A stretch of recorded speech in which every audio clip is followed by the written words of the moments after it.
Então hoje nós estamos comemorando São Sebastião e Oxóssi. Então, só para vocês terem uma ideia, porque eles se precisaram porque ele trabalhava ocultamente pelos cristãos, pelo evangelho secreto. E um belo dia ele foi apanhado e foi levado lá para o rei, pela Conselharia, que condenou ele a ser flechado por um povo de flecheiro muito certeiro, um povo especializado nisso, e disse para flechar ele de maneira que as flechas não acertassem nenhum ponto vital, que era para ele morrer devagarzinho. E assim ele foi supliciado e achava que tinha morto, estava morto. Aí uma cristã levou ele para casa, tratou ele com ervas, com todos os remédios daquele contexto ali. Quando ele estava bom, o que o cara fez, meu pai do céu? Quando está com o filho das flechas aí, ele pegou no dia 20 e foi lá botar o dedo na cara do Pedro. Ele está perseguindo os cristãos. Aí falaram, vamos morreu, vamos matar ele de uma vez. Aí mataram de uma tadinha e cortaram a cabeça, pegaram no rio. Então, assim, para mim, Sebastião é um potencial de coragem. Na Bahia, a primeira romaria do ano é dedicada a São Sebastião. Então ele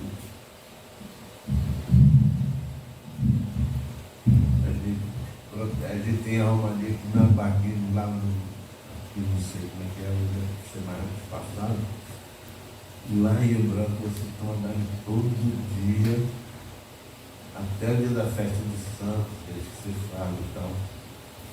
No dia da festa de Santos tem trabalho de dia, com batismo de criança e doutrina de aula dos alunos, levávamos as almas lá, sobre a parede do altar, para quem fazia o encaminhamento. A doutrinação é um trabalho muito difícil. E aí, a romaria dele, cara, também decidiu, né? Então é muito importante lembrar essa coragem, quase uma loucura. Estava segurando as figuras. Então, assim, eu tenho pensado.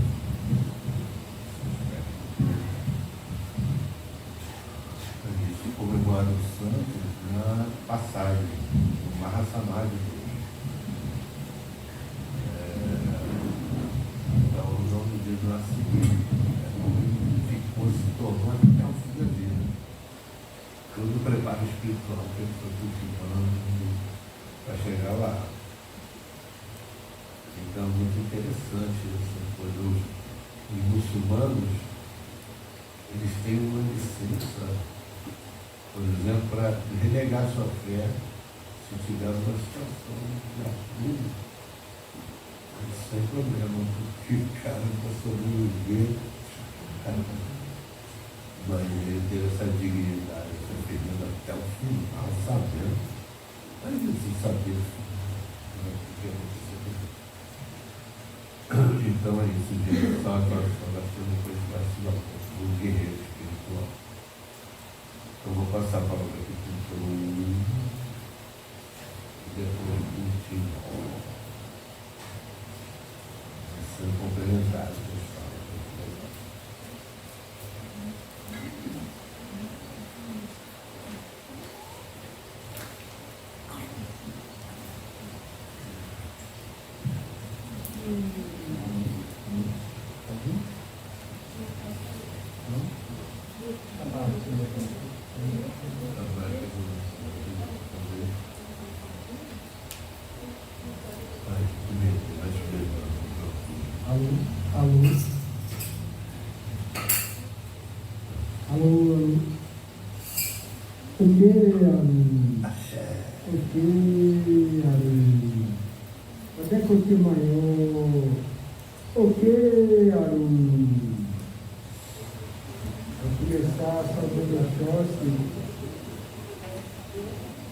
Cantando para o time, que é ancestral do Oxóssi.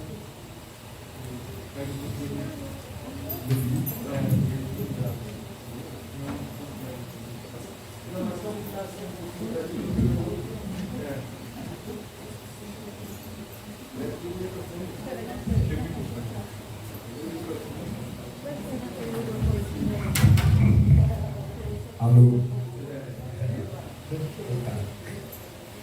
Então vou soltar o time que essa estrada do Oxóssi. O que, Aru? Geralmente se canta isso quando vai chamar o Oxóssi nas festas dos terreiros de Queto, onde o Oxóssi é patrono, porque o Oxóssi é Alaqueto, o senhor de Queto. E o candomblé foi fundado no Brasil por sacerdotisas do reino de Queto. Então, quando se canta isso para o Oxóssi, se bate o oguê, o chifre de touro selvagem. E é o barulho de um chifre tocando no outro, que faz com que o Oxóssi escute bem a terra. Nilewa bata niu, Nilewa bata ni moyo, Agogo, Nilewa bata ni moyo, Nilewa bata niu, Nilewa bata ni moyo, Agogo, Nilewa bata ni moyo, Emonile falaru, Emonile falaru, onde que te feu a falaru, Emonile falaru, Emonile falaru, Emonile falaru, onde que te feu a falaru, Emonile falaru, Olobamba, Obaê de Deus, Obaê, aê, Obaê de Deus, Olobamba, Obaê de Deus, Obaê, aê, Obaê de Deus, e a orixá é o miru, e otinla miru, e a orixá é o miru, e otinla miru, orixá beoni caru xabi, orixá beoni caru xabi, orixá beoni caru xabi, agugu aê, aê, agugu enilauaxê, agugu aê, aê, agugu enilauaxê, agugu aê, aê, agugu enilauaxê, agugu aê, aê, agugu enilauaxê, agugu aê, aê, agugu enilauaxê, agugu aê, aê, agugu enilauaxê, agugu aê, aê, agugu enilauaxê, agugu aê, aê, agugu enilauaxê. Ok, Aru, Neco que maior, ok, Aru, Oxóssi, o senhor de Queto, Alaqueto. Oxóssi é irmão de Ogum, são dois orixás muito próximos, que dizem que foi Ogum que ensinou a arte da caça a Oxóssi. E antes de Oxóssi ser caçador, era Ogum que fazia esse serviço. E com a descoberta do ferro, Ogum se dedicou a esse elemento e deixou as funções de colheita, de caça, ao Oxóssi. São muito próximos, né? São orixás que geralmente moram na parte de fora do terreiro, porque são orixás de caminho, são orixás de estrada. Oxóssi, assim como Ogum, é orixá de caminho. Ogum abre caminhos, né? E está ligado ao culto das árvores. E Oxóssi está ligado ao culto do espaço intocado, Senhor das matas, das florestas, e por conta disso ele tem um aspecto de civilizador, como caçador, aquele que anda pela floresta, porque Oxóssi é apaixonado pela floresta, né? Tem o mito de que Oxóssi foi caminhar na floresta e se perdeu. E nessa desorientação na floresta ele encontrou Ossanho, que é a divindade das matas. E Ossanho então deu uma poção mágica para Oxóssi beber. E Oxóssi, essa poção mágica é interessante, né? Porque parece uma coisa que a gente toma também. E Oxóssi então compreendeu o reino vegetal a partir da poção que Ossanho deu e se apaixonou pela floresta e nunca mais saiu de lá.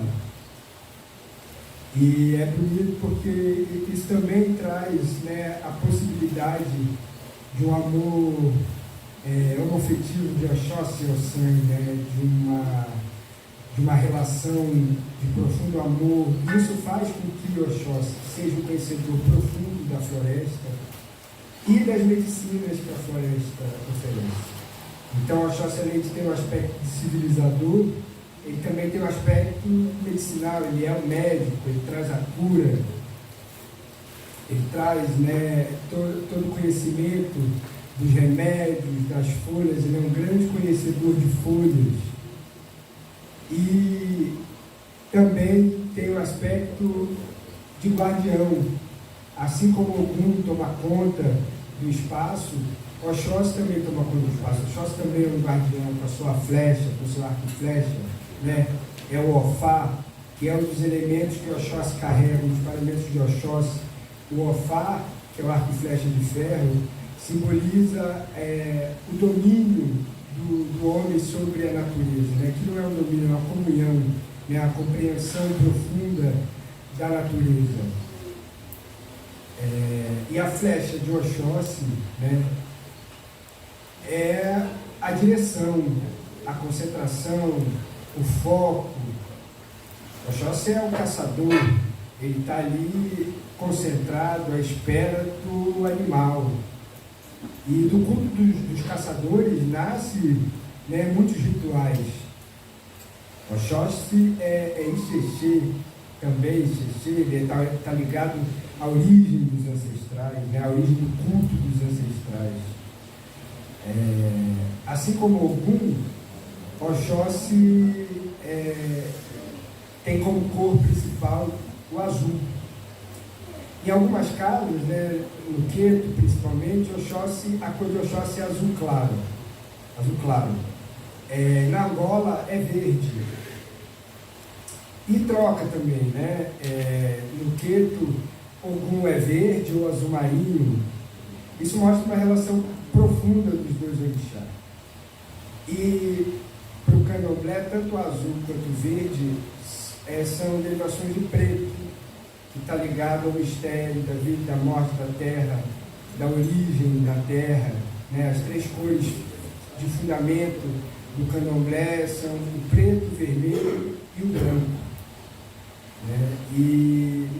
Tanto que o Iaô, quando é feito, sai pintado com essas três cores. O preto, na verdade, não é preto, é azul, que é esse azul que a gente usa ali fora no cruzeiro, né, que é o guage.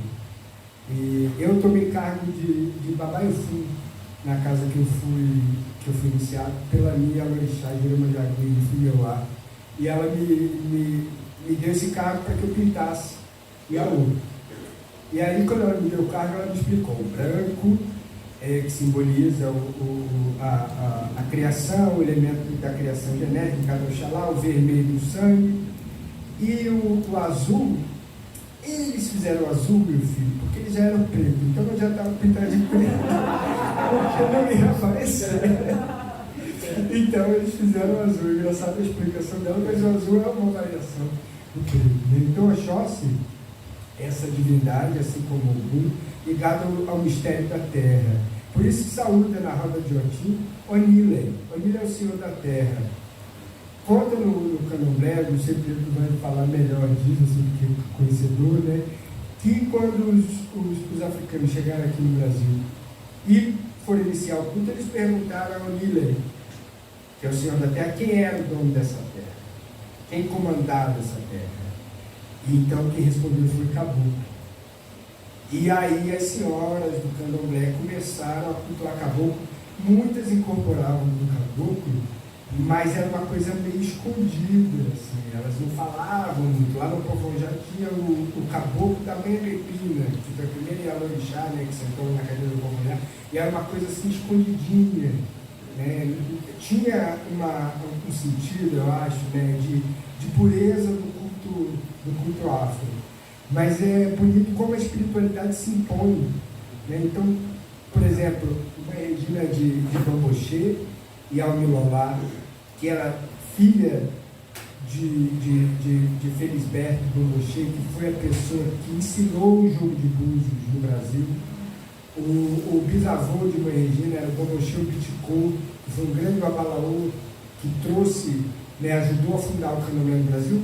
Mãe Regina de Bamboché, eu tive a felicidade de ver Mãe Regina de Bamboché, com 98 anos, recebeu o caboclo dela numa festa. E ela, com 98 anos, pegava uns homens gordos e colocava nas costas. O caboclo virava e colocava os caras nas costas. Era uma coisa muito bonita, né? E acho muito bonita essa relação que o Candomblé acabou criando de Oxóssi com o caboclo, né? Daquele ser que conhece a mata, que respeita a mata, que entende os mistérios da mata, que está em comunhão constante com a mata, que retira na caça aquilo que vai ser necessário para a sua sobrevivência, né? Oxóssi jamais seria o dono de um aviário, de um frigorífico. Ele retira, ele não quer o comércio, ele quer apenas o essencial para a sobrevivência. Tem um respeito profundo, né, entre o caçador e a caça, né? Então, essa divindade, né, eu acho que é uma divindade que ensina a gente a amar a natureza, a respeitar a natureza. Oxóssi também está ligado à nossa evolução mental, espiritual, conhecimento, porque a flecha, né, simboliza também a evolução do espírito. Então, um orixá que chama a gente também para o estudo, né, para a evolução a partir dessa experiência. E o outro elemento que Oxóssi carrega é o Eruquerê, que é um paramento feito de rabo de cavalo. E aquilo ali, diz o mestre de Erwanel Benz na Baía Morte, que nenhum caçador da África ousa entrar na floresta sem um Eruquerê. Porque é esse rabo de cavalo, esse elemento mágico, que vai fazer com que ele controle os espíritos da floresta. O outro elemento de Oxóssi, que eu já falei, é o Ogê, né, que é o chifre de touro selvagem. E ele também é chamado de Oguborum, que significa o Senhor escuta a minha voz. O nome de Oxóssi, eu já contei aqui, vem de Oxótocanxoxô. O nome de Oxóssi é Oxótocanxoxô.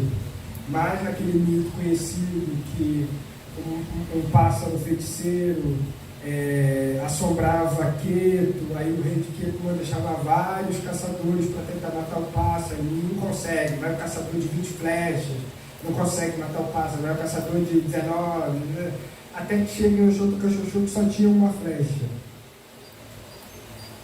E aí Oxótocanxoxô com uma flecha só, apoiado por uma oferenda que a mãe dele tinha feito, que o rei tinha falado que o caçador que não conseguisse matar a ave seria morto. Então todos aqueles que não tinham conseguido matar iam morrer. E Oxótocanxoxô então matou a ave com uma flecha só, apoiado pela palavra de Onilá, que mandou a mãe fazer uma oferenda. E aí ele matou a ave, E o rei falou, então você agora é dono de toda a riqueza. Ele falou, eu não quero a riqueza, eu quero que você libere os outros caçadores da morte. Eu quero que você deixe todos os outros caçadores vivos. E aí as pessoas começaram a gritar, Oxóssi, Oxóssi, Oxóssi. Oxô é popular. Oxóssi, Oxô é popular. E daí vem esse nome. Dá tempo de contar um vídeo? Então tem uma eu vou ler um livro do livro do José Benítez, que é um Ogando Leachel Porfonjá, que é um grande estudioso assim, do candomblé. Ele teve, o Benítez tinha um programa de rádio nos anos 70 que entrevistava grandes babalorixás e alorixás, e essas fitas ficaram lá escondidas durante um tempo. Outro dia eu estava mexendo no YouTube e eu achei uma entrevista dele com a minha avó de santo, Bonidila do Baloaí. E quem gosta do tema, vale pesquisar José Benítez, os programas, porque tem grandes babalorixás falando, assim, muito ensinamento, que é uma coisa interessante que a internet traz, né? De poder ter acesso a muitos materiais. Então, esse mito é de Irinlé, o caçador. Irinlé também é chamado de Inlé, que aqui no Brasil é tido como uma qualidade de Oxóssi, né? As qualidades dos orixás significam ou a terra onde o orixá, aquela divindade foi cultuada, ou o elemento da natureza onde ele se encontra. Né? Igual tem Nossa Senhora das Graças, Nossa Senhora da Conceição, Nossa Senhora de Fátima, né? Os orixás também têm essa variação ou pelo lugar que foi cultuado ou pela qualidade, né? Que mostra o elemento da natureza, onde ele se encontra. Então, na cidade de Jebu, vivia um guerreiro chamado Inilé, insuperável nas caçadas, que empreendia em prol do sustento de toda a comunidade. Jamais voltava de mãos vazias e por isso era muito admirado e reconhecido pela sua lealdade ao rei da região. Contudo, o sucesso de sua popularidade incomodava algumas pessoas invejosas que desejavam estar em seu lugar. E faz uma coisa interessante, né? A pessoa reclama de ser invejada e está falando, mas você tem que ser invejado? Uma pessoa qualquer não é invejada, então você gosta de ser invejado. Assim, bom sinal. Assim, uma pequena conspiração começou a ser tramada contra ele para indispô-lo com o rei. Em certa ocasião, o grupo se reuniu de madrugada para executar o plano que tinha em mente. Caminhando juntos, seguiram para o local onde o rei deixava suas cabras, suas ovelhas e demais animais. Então roubaram alguns e levaram para longe. Na noite seguinte, tornaram a fazer o mesmo. Novos animais foram roubados pelo grupo que conspirava contra Inilé. E assim, noite após noite, foram executando seu plano.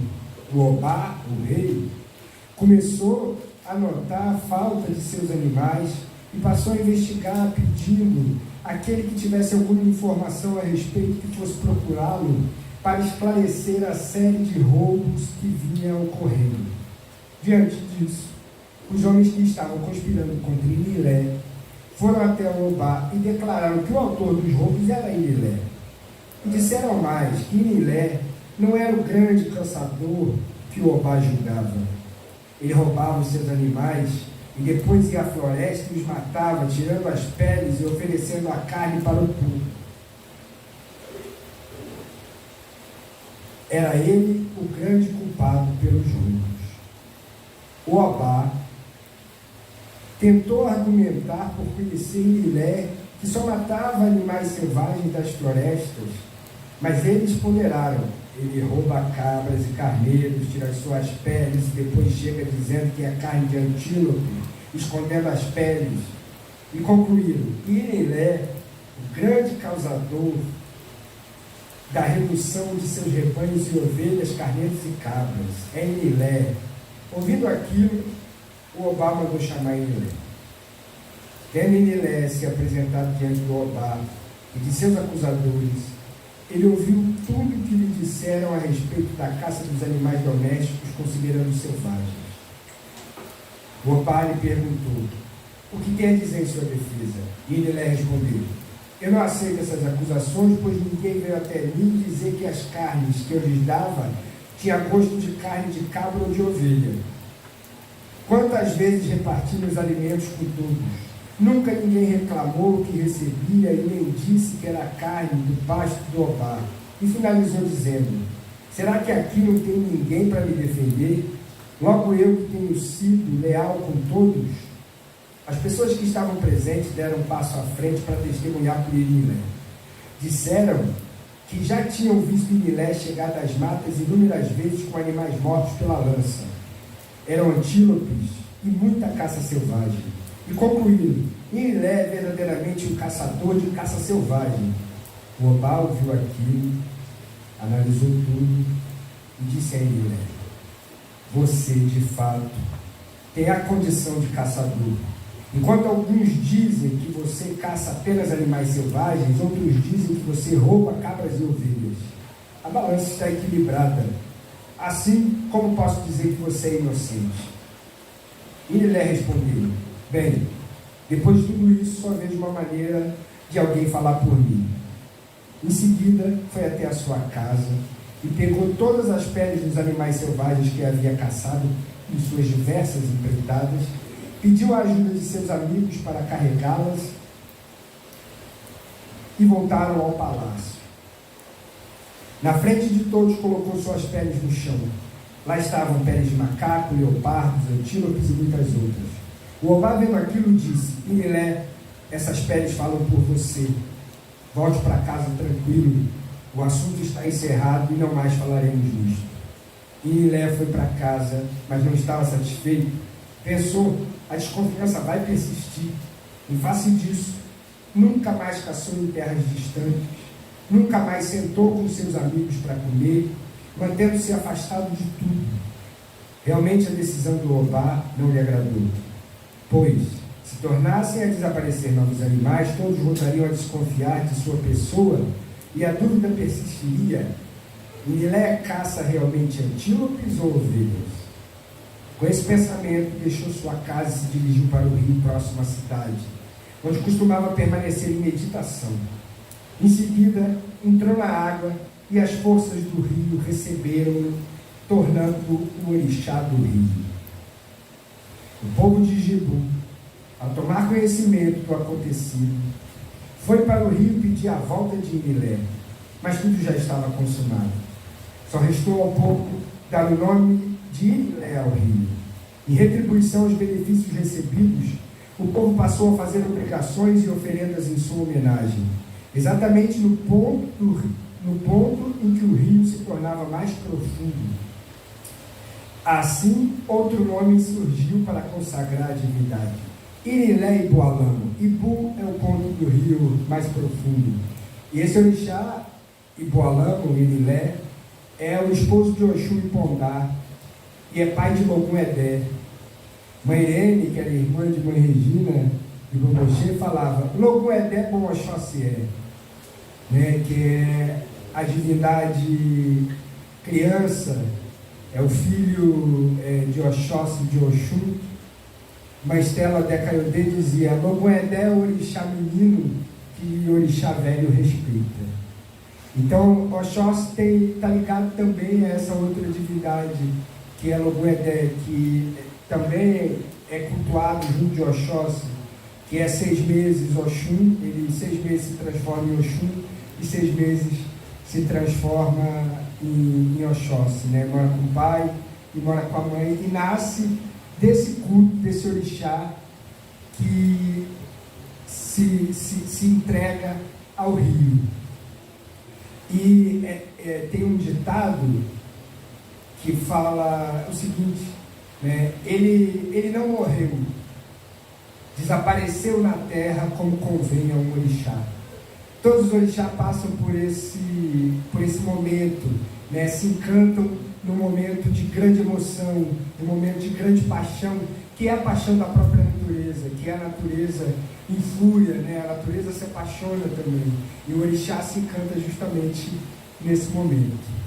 Então, para terminar, eu queria saudar mais uma vez a Oxóssi. Ocionilé, Acá, Ocilé, Ibo, Aquerã. Ocionilé, Acá, Ocilé, Ibo, Aquerã. Ocionilé, Acá, Ocilé, Ibo, Aquerã. Ocionilé, Acá, Ocilé, Ibo, Aquerã. Ocionilé, Acá, Ocilé, Ibo, Aquerã. Ocionilé, Acá, Ocilé, Ibo, Aquerã. Ocionilé, Acá, Ocilé, Ibo, Aquerã. Ocionilé, Acá, Ocilé, Ibo, Aquerã. Arole, Baila, Che, Aunche, Biamae. Arole, Baila, Che, Aunche, Biama. Arole, Baila, Che, Aunche, Biamae. Arole, Baila, Che, Aunche, Biama. Arole, Baila, Che, Aunche, Biamae. Arole, Baila, Che, Aunche, Biama. Roça e moça ingena coquenio. Roça e moça ingena ode coque. Roça e moça ingena coquenio. Roça e moça ingena ode coque. Roça e moça ingena coquenio. Roça e moça ingena ode coque. Ok, alô, ode coque maior, que Odé, Oxóssi, o caçador, traga para nossas vidas fartura, abundância, boas caças, bons resultados dos nossos objetivos, e que ilumine e nos oriente com a sua flecha certeira, que assim como Oxótocanxoxô, nós possamos acertar o alvo com uma flecha só. Eu quero! Gratidão.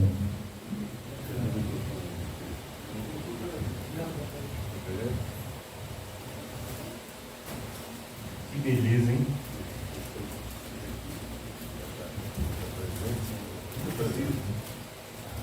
Gente, eu prometo que eu vou ser breve, eu pretendo ser breve, na verdade. O Felipe falou, ó, se quiser falar alguma coisa, fala alguma coisinha, né, e tal, se vier na intuição, se você achar que, se você sentir de contribuir com alguma coisa dentro desse assunto, né. Então é o seguinte, eu vou ficar muito feliz se eu conseguir passar uma reflexão para vocês. Não conceitos, mas uma reflexão sobre a figura do caboclo. A figura do caboclo é muito, todo mundo conhece, né, na Umbanda, que aqui no Sudeste é muito presente, né, todo mundo já viu um caboclo bradando e como isso é maravilhoso, a força que isso traz, né, a coragem que isso entrega para a gente, né, quando a gente está no terreiro e vê o brado do caboclo ou incorpora um caboclo, como isso é uma experiência realmente muito forte, né? Mas às vezes a gente não reflete sobre a cultura cabocla, porque existe uma cultura cabocla e o Brasil, ele é caboclo. E essa é uma reflexão que eu considero muito importante toda vez que a gente tiver o impulso de se debruçar sobre ancestralidade brasileira, a gente entender a figura do caboclo, né? E para isso, a gente vai ter que não só ir aos terreiros de Umbanda e ver isso, como essa cultura se manifesta na nossa Umbanda, mas também a gente precisa ir para o Brasil todo, porque em diversas regiões do Brasil existe a figura do caboclo, né? E o que é essa figura? Bem, muitos falam, o caboclo é o índio, é o nativo. Não necessariamente, porque a cultura cabocla, ela tem a característica de agregar valor. Então ela agregou valores da cultura europeia, né? Então os caboclos, eles são os primeiros mestiços da nossa terra, né? Os primeiros ancestrais mestiços são os caboclos, né? E nesse processo que a gente já conhece, o processo histórico, né, da nossa colonização, aquilo que o branco usou para oprimir e para humilhar, os caboclos, os nativos, na sua amplitude de percepção, né, eles enxergaram a parte sábia e absorveram aquele conhecimento. Então a cultura cabocla é uma cultura que absorve, que busca enxergar a sabedoria que está por detrás das formas, o tempo todo, né? E como é que a gente vê isso? Quando a gente vai ver, por exemplo, algumas culturas caboclas, ali, sobretudo na região do norte, do nordeste, a gente vai ver de pertinho. No nordeste a gente tem a Jurema, né? Ali no norte a gente tem várias linhas, né? Tem a famosa Encantaria do Norte. Na Ilha do Marajó tem a linha de Pena e Maracá, né? Que são tradições caboclas que vivem, que são muito fortes nesses locais do Brasil. A gente vê o quanto é uma cultura sincrética, extremamente sincrética, né? Mas não é um sincretismo que é simplesmente, eu estou usando esse elemento aqui, cristão, mas é porque eu, enfim, fui ensinado e eu perpetuo. Nem sempre é só por isso, porque existe uma utilização mágica, ou seja, existe uma ressignificação de elementos da cultura europeia que são perfeitamente encaixados dentro da cultura que a gente chama de cabocla, né? Então, uma coisa que eu acho que é interessante a gente refletir, quando a gente fala, beleza, o caboclo índio, mas quando a gente vai no norte, a gente tem 3 caboclas que deram origem a um conceito muito caro para o tambor de Minas, que é a encantaria de Turquia, né? Que é a cabocla Mariana, cabocla Erondina e cabocla Jarina, né? Elas são as belas turcas, aquelas que vieram da Turquia e que se encantaram no Rio Negro, né? Então, desse encontro entre essas caboclas, essas princesas da Turquia com a cultura nativa brasileira, nascem 3 encantadas, né? Que são essas caboclas. E existe lá no norte, você tem a figura do rei da Turquia também, que é um outro caboclo encantado. Você tem rei Dom Sebastião, você tem diversos outros entidades que não são de origem nativa brasileira, mas que vieram de outras localidades, que vieram da Europa, de diversos locais da Europa, né? E entraram aqui no Brasil e de algum modo foram absorvidos por essa cultura, né? E se deixaram absorver também, né? Então a cultura cabocla é uma cultura de cruzo, de troca, né? É uma cultura que se fortalece nas brechas, né, do encontro. E isso é uma coisa que eu acho que é uma reflexão muito interessante para a gente fazer, porque às vezes a gente tem uma questão de resgatar a ancestralidade, né? Eu quero resgatar a ancestralidade brasileira. Eu acho isso fantástico, eu acho isso maravilhoso. Só que quem são realmente os nossos ancestrais? Tipo, a minha avó. A minha avó, quem é? Será que os nossos ancestrais, os ancestrais da maior parte das pessoas que estão aqui, os ancestrais mais próximos, tipo avó, bisavó, tataravó, muitos foram caboclos. Quantos não foram curandeiros, rezadeiros, parteiras? Muitos. Então, antes da gente chegar naquela cultura que ainda existe aqui no nosso Brasil, preservado, algumas culturas nativas que preservam ainda a sua tradição, a gente não pode se esquecer da cultura cabocla, ou seja, daqueles que se mesclaram, daqueles que se fizeram no cruzo, cultural, né? Então a cultura cabocla é uma cultura de cruzo, é uma cultura sincrética, é uma cultura de encontro, né? E fazendo uma ponte agora com o que o Bruno trouxe, né, sobre a figura, até a figura de Oxóssi, isso me deu um insight aqui, porque Oxóssi, como ele falou, aí você me corrija se eu estiver errado, mas Oxóssi aprendeu a extrair sabedoria da natureza com o sangue, certo? Com aquele negocinho que ele tomou, né? Então ele aprendeu a extrair a sabedoria da natureza e ele tem essa maestria de extrair saber de tudo. A cultura cabocla é isso. Porque para o caboclo, o que importa é o que tem função para a comunidade. Ponto. Né? Então, se tem função para a minha comunidade, né, se produz sentido para a minha comunidade, então eu agrego. E o caboclo, ele não perde a referência aos ancestrais, aos donos da terra, aos nativos. Não.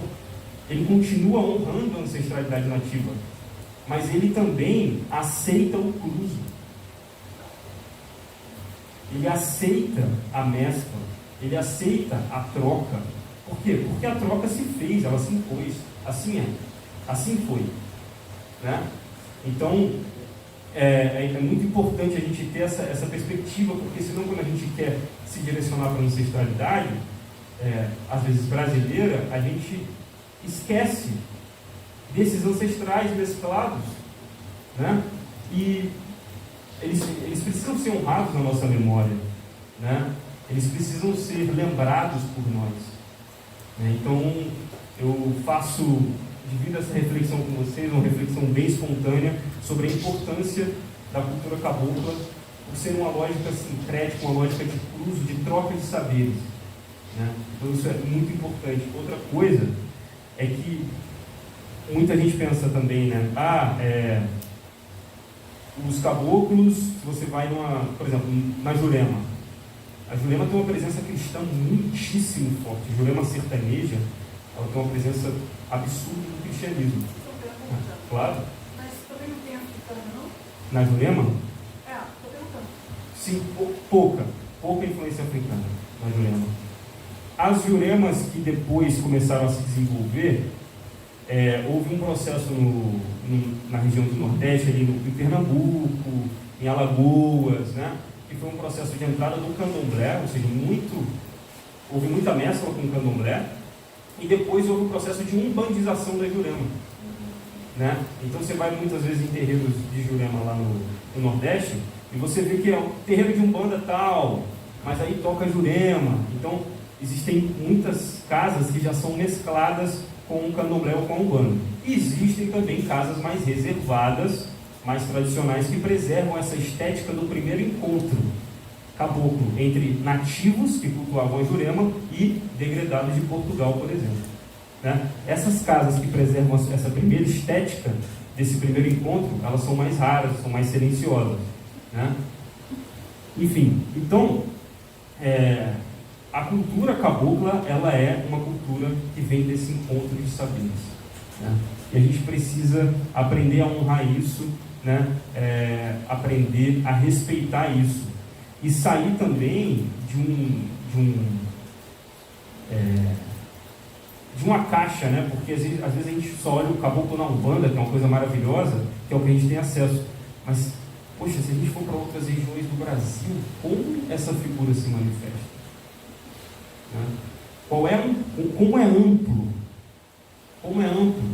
A palavra caboclo, em algumas regiões do Brasil, ela virou sinônimo de muitas outras coisas, né? Muitas outras coisas. Então é importante a gente entender a amplitude da tradição cabocla, né? E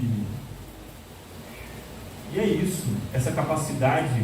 E se a gente se inspira nessa cultura, se a gente quer se inspirar nessa cultura cabocla, a gente também precisa absorver essa capacidade de extrair saber de tudo, de extrair sabedoria das coisas, né? Que o caboclo ele faz isso. O caboclo ele tem essa ciência de extrair de cada coisa um sentido profundo, né? Então ele dá um outro olhar, né? não só para a natureza, né, que tem um olhar de extrair sabedoria da natureza, como para outras culturas. O caboclo ele olha para outras culturas.